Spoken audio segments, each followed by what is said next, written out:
It's my feel-good breakfast show.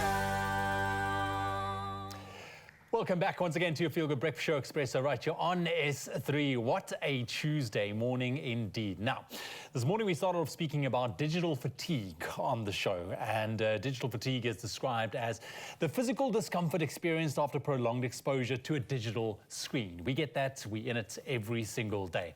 Now, if you feel that you are spending too much time on your phone and maybe your screens at home, or more specifically on social media apps, then today we want to help you prevent something called digital fatigue. And this morning, our digital content producer, Sebastian Newman, is here to help us produce all of that. Hello, Sebastian. Hi.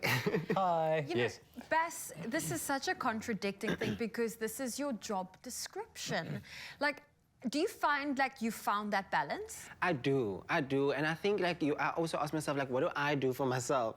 I literally just do this. Put my phone aside, put it away, and just take a break from everything, because otherwise it gets too much. And you're just in your head about it all the time. And that's the worst part, is when you're in your head and then an anxiety is there, and then the negative feelings come to it.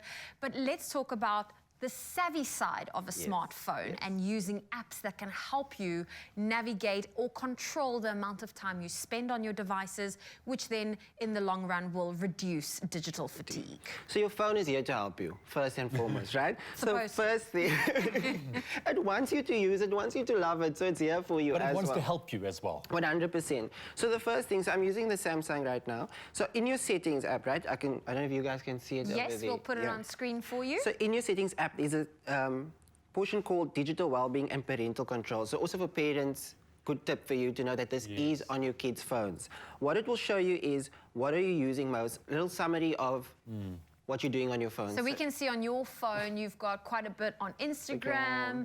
What else have you got? Some TikTok. Yes, exactly. So what you can do there is you can see there's set goals. So I can tell myself for the week, I just want to be on my phone for 30 minutes. What the phone will do is it will tell me when I've reached 30 minutes and an alarm will go off. Right? I can choose to snooze that alarm. So it's also like you've got to have a little bit of, So do you have two phones, one for personal, one for work? Because work requires you to be on your phone because you're doing digital content. 100%. So this one is actually our Expresso phone. studio phone, right? So then another feature that's on your phone is the Eye Comfort Shield. So what this does is it adjusts the light of the screen according to the light around you. So it will, according to the time of the day, it will adjust it. So if you're laying in bed, scrolling on your phone and it's nighttime, to make it more comfortable on your eyes, it will adjust the light on your screen. That's good. Then it's load shedding. So you're chilling, you're on TikTok, and TikTok, you're there for 3 hours scrolling on end, and you're just going and you don't even know what's going on. So TikTok is also here to help you. So there's 3 options in TikTok. So let me just go back for you. In your profile, you'll go to profile, you'll click the 3 dots up there, and in settings and privacy, there's a part also called screen time. So in screen time, you can set a daily screen time. So it puts, again, a limit. And while you're on the app, it will pop up and be like, OK, you've done your 30 minutes for today, so it's now time to take a break. But again, it's not going to stop you from doing it. Yes. Or screen time breaks. While you're scrolling, it can be like, you've scrolled for 10 minutes, maybe take a quick break now for that 10 minutes. Or the other cool option is sleep reminders. So if it's nighttime and it's 9 p.m., it will tell you, Zoe, it's time to go sleep now. If you want to get that 8 hours of sleep in, you must go sleep now. You know what? It sounds silly, but it's so relevant because you forget how quickly you can go through time. I actually realized that the other day I put the washing on, did things, boom, the washing was done, and I'm like, I know that was a full cycle. And that was quite a scary reality. So we sometimes need these reminders to be like, hang on, it's time for bed. Put the phone down. Last one I've got for you is Instagram, another one that we end up just scrolling endless hours on because, there's so much great content. We make such great content with some of the people. So on the app, again, in your profile, go to settings and privacy. And they've also got time spent here.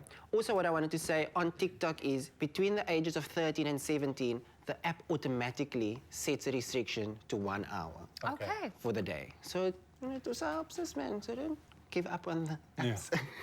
And then in Instagram, it gives you an overview of the time that you spent for that week and for that day.